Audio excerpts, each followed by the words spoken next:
everybody, and welcome back to my channel for this Tuesday morning, afternoon or evening across the world where you may be at. And as today, a lot of you know who live in the UK, King Charles III delivers his first King's speech for the state opening of Parliament here today, Tuesday the 7th of November. I have written some notes as I've just finished watching it. As a disabled autistic woman, there is a few things that I wanted to critique what he'd said and what I don't agree with. So first of all, he talks about the cost of living. There was no mention of people with disabilities, mental health issues. There was no mention of how they're going to support the most vulnerable people with regards to the cost of living. Then he goes on to talk about employment and education. Again, there is no mention of supporting adults. There is mention of supporting children and young adults, but there's no mention of older adults or people with disabilities again, who are the most vulnerable or risked as the most vulnerable. So again, there was no mention about how to get the disabled into jobs or into work. So I wonder what he was thinking about. Did he deliberately isolate people with disabilities? Did he deliberately forget people like me exist and that we were not mentioned yet again? Was this something that was planned in the speech? Was this something that the government had put in his speech before he had the chance to read it through? Then he goes on to talk about welfare and support services for work. Again, there is no mention about whether this is for mental health issues, for people with disabilities, for the normal people in society who are registered as being out of work, or long-term sick, or people who have conditions that stop them going into work. And I agree with him, the welfare system does need to be recapped, rethought through, and redone in a way that works for everybody across the welfare spectrum. People who do claim welfare benefits or find themselves sadly in the welfare system, there's no mention of supporting people with disabilities or mental health issues or how things are going to get any better with regards to the welfare system. How it currently runs is a joke, and how it currently functions, it doesn't. So let's be honest, the welfare system is a total shambles. It needs to be scrapped, in my opinion. Then he goes to talk about supporting people into work.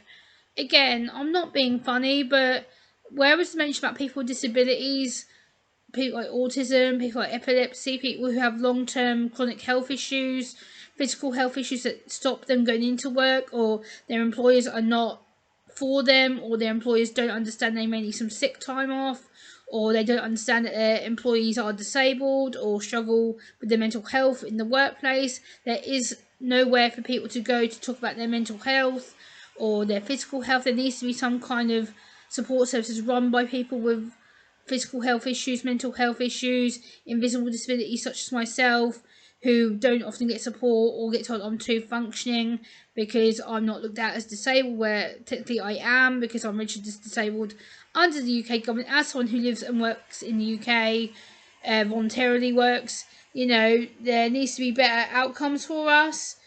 Then he goes on to talk about the NHS workforce plan and to better train staff.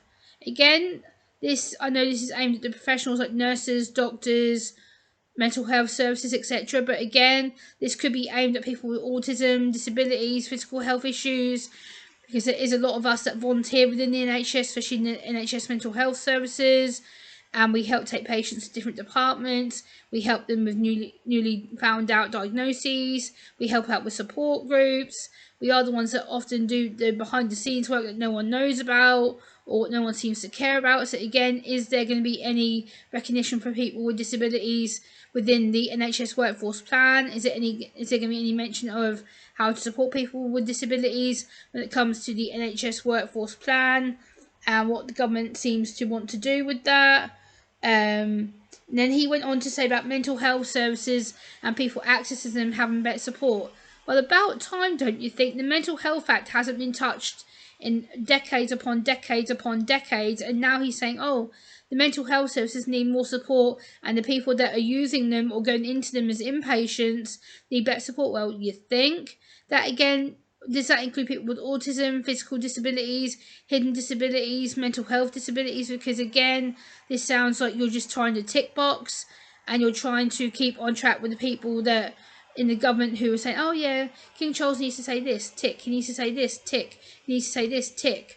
He's not actually thinking about the everyday people that go through these situations, people like myself who have autism, who are registered disabled, people who have physical health issues like epilepsy, mental health issues like bipolar, or things like that that aren't touched upon or don't have much understanding of what he's meant to be doing.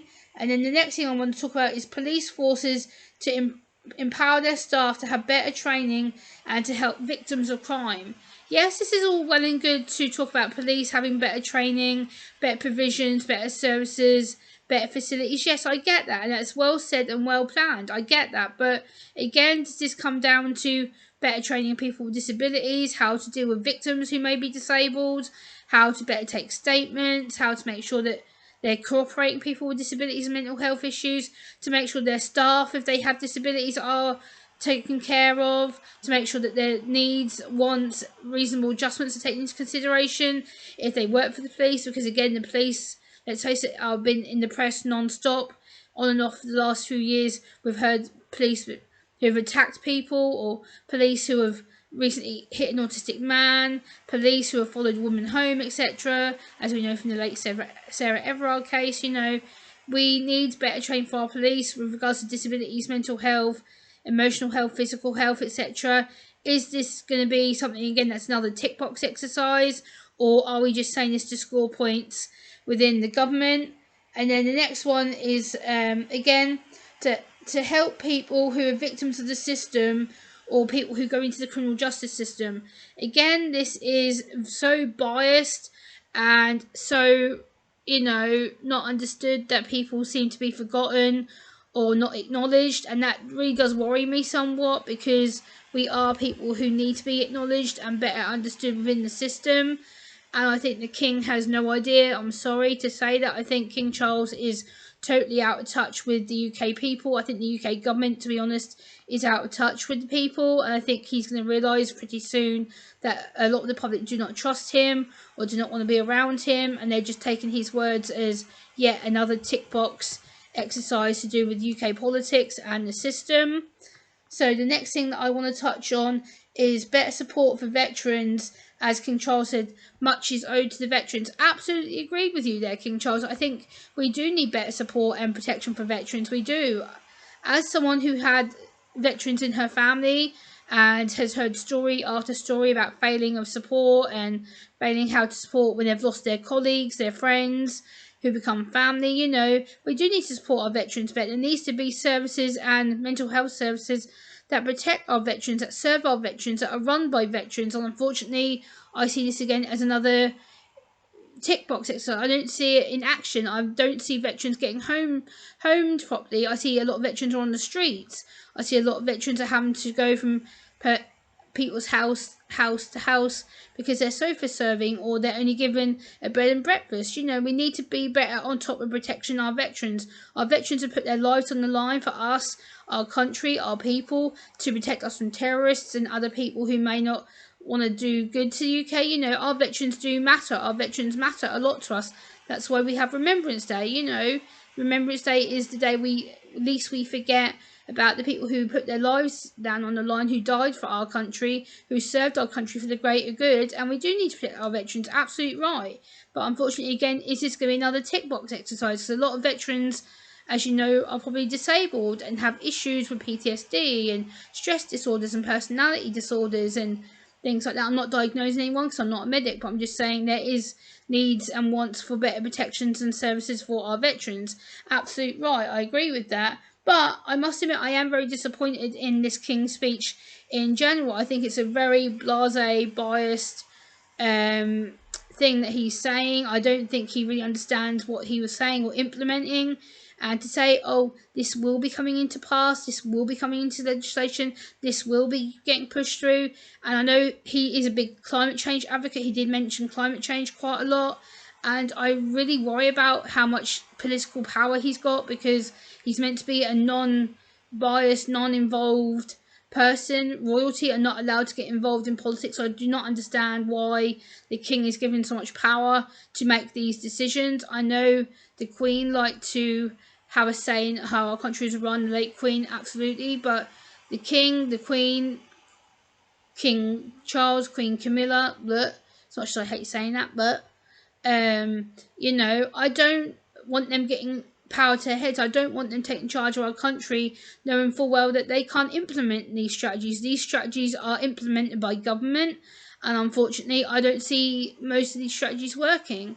For people with disabilities, autism, ADHD, dyslexia, dyscalculia, you know, bipolar, personality disorders, you know, physical health issues, you know, we're not getting the right support, we're not getting the right provisions for us, and unfortunately I see this getting a lot worse before it gets any better. And I think this King's speech was very weak, was very poorly done, was very poorly prepared, and I don't think King Charles believes anything that he read in that pamphlet. I don't think he believed anything that he preached in that state opening speech. I think it was a waste of time. But yeah, I wanted to give my thoughts on it as a legally autistic disabled woman. I think King Charles is not going to serve us for very much longer. I think down the line we're going to see King William and Queen Kate, which I would be more than happy with. But let me know your thoughts and comments down below in the comment section. I will link the King's speech down below in the video description if you've not watched it, so you can make your own thoughts and comments. And I'll see you next time. Bye guys.